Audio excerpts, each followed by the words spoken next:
Hello दोस्तों, welcome to Trust with Law. We all made a trust with law sometime in our lives and that's why we are here. दोस्तों profits and gains from business and profession से जो deduction है, जो कि specially weather it is revenue expenditure का revenue होगा तो deductible होगा, कैपिटल होगा तो नहीं होगा। तो इस डिस्टिंक्शन की सीरीज़ को आगे बढ़ाते हुए हम एक केस डिस्कस करते हैं, LB sugar factory and oil mills private limited versus CIT. तो दोस्तों इसमें जो एसएससी कंपनी थी पीलीभीत में लोकेटेड थी और ये शुगर मिल थी। तो उन दिनों 1952-53 में हमारा फर्स्ट 5 ईयर प्लान चलता था जिसमें बहुत सारे डैम्स कंस्ट्रक्ट हुए। तो एक डैम कंस्ट्रक्ट हुआ और कलेक्टर ने कहा कि आप कुछ 22,000 रुपये कंट्रीब्यूट कर दो, इन्होंने कंट्रीब्यूट कर दिया। फिर बाद में एक स्कीम आई जिसमें शुगर मिल्स को कुछ उसमें कंट्रीब्यूट करने थे रोड डेवलपमेंट के लिए in and around sugar mills और शुगर केन ग्रोइंग एरिया। तो इसमें उन्होंने 50,000 कंट्रीब्यूशन किया।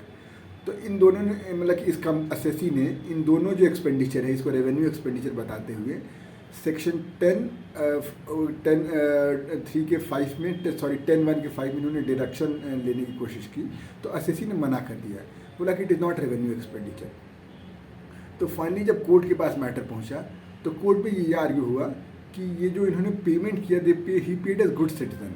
और 10 के जो 10 सबसेक्शन 2 के जो क्लॉज 15 में जो डिडक्शन है वो तभी मिलेंगे जब दो एक्सपेंडिचर है it was incurred Holi and exclusively for the purpose of his business.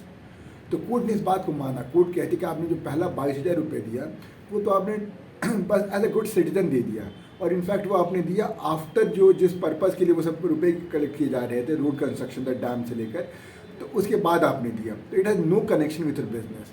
तो ये आपको सेक्शन 10 सबसेक्शन 2 के क्लास 15 में आपको इसका डिडक्शन नहीं मिलेगा।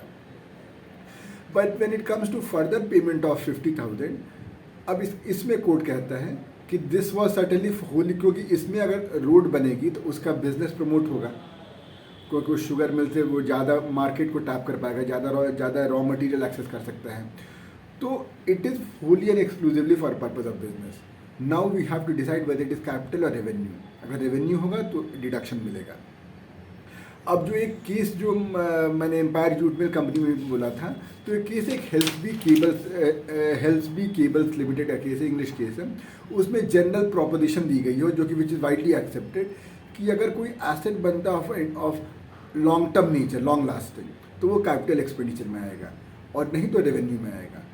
ऑल्दो उस खुद वहीं पे लिखा हुआ है, और एम्पायर जूट मिल में कोर्ट ने कहा कि this is no universal rule, इसके एक्सेप्शंस भी हैं। और फाइनली एम्पायर जूट मिल में कोर्ट ने ये क्वालिफाई किया था कि even if the expenditure is for making an asset of enduring nature, मतलब long lasting, but still it can be on revenue account.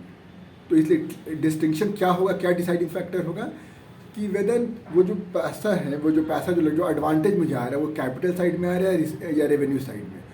In other words, जो मुझे expenditure से जो मुझे फ़ायदा हुआ उससे मेरे फिक्स्ड एसेट बढ़े या नहीं। अगर फिक्स्ड एसेट मेरे बढ़े हैं तो फिर कैपिटल एक्सपेंडिचर है, नहीं तो revenue.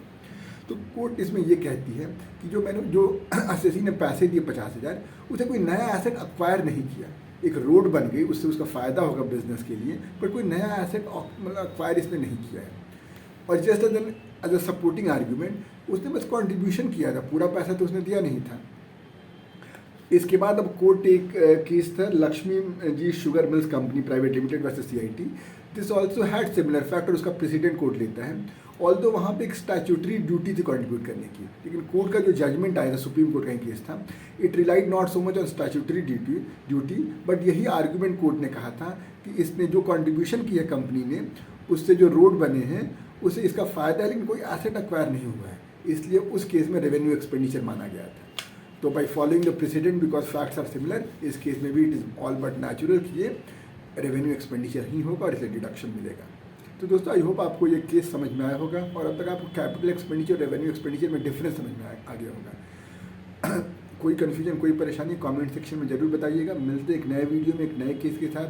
Till then let's continue with trust with law.